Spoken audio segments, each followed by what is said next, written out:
In your podcast, you mentioned that initially you had the all-you-can-eat buffet kind of pricing. So what happened, as I guess usually happens with this kind of pricing, is some people were just bombarding you with like millions of events, right? So they would cost you a lot more than they actually pay you. And then you switch to usage-based pricing, which I think the cloud providers actually think about going the other way because nobody just can understand usage-based pricing of AWS, which has like, I don't know, 1,000 SKUs, right? Whereas kind of you went the other way. You talked in the podcast that it was sort of stressful. It wasn't quite clear. Can you talk about that story? And also, when did it happen? As you said, you give away everything, then you have some people that come in and use a whole lot of everything. We started that way because we were frustrated with the per minute limits that Airbrake had. Because like if you're sending a whole bunch of errors, if you're having a bad day, you don't want your tool to stop reporting the errors, right? You want to know what happened. And so that seems like that was just the worst timing to shut someone off when they actually need the tool the most. And so it's like, well, we're not going to do that. We're going to have unlimited.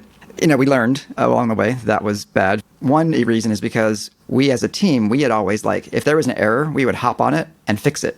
And then we discovered there were other teams that weren't quite like that. They would just send errors forever. And so that was a learning for us.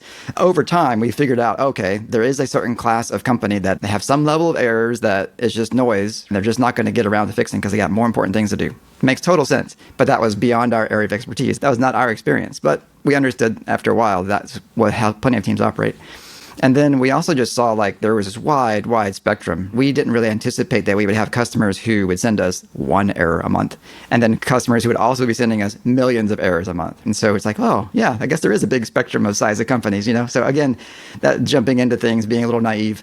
When we were looking at our costs after a while, we're like, you know what? We have these whales on the platform who are just using way too many resources, and they're spending $19 a month. We're actually losing money on them based on how much traffic they're sending versus these other customers who are sending very little, and we're basically overcharging them. They're subsidizing the whales, basically.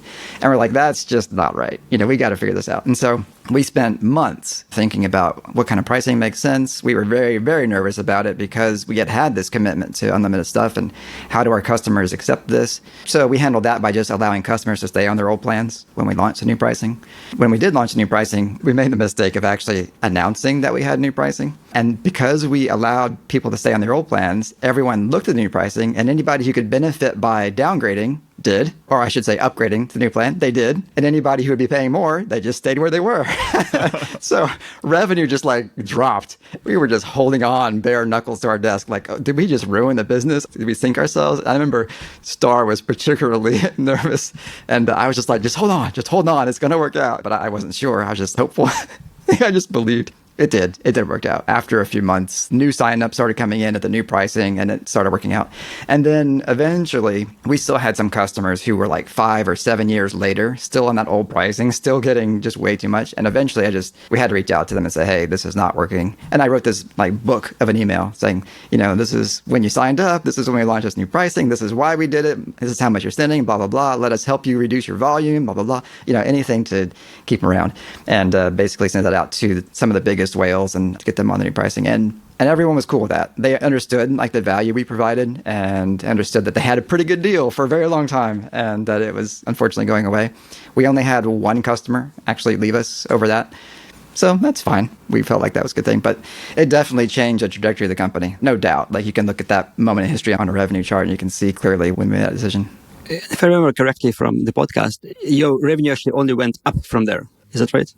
Yeah, that initial period where we had a bunch of downgrades and stuff, that only lasted for about a month. So if you look back at our revenue charts, you can see, oh yeah, it didn't have this big dip and go up. It just went up.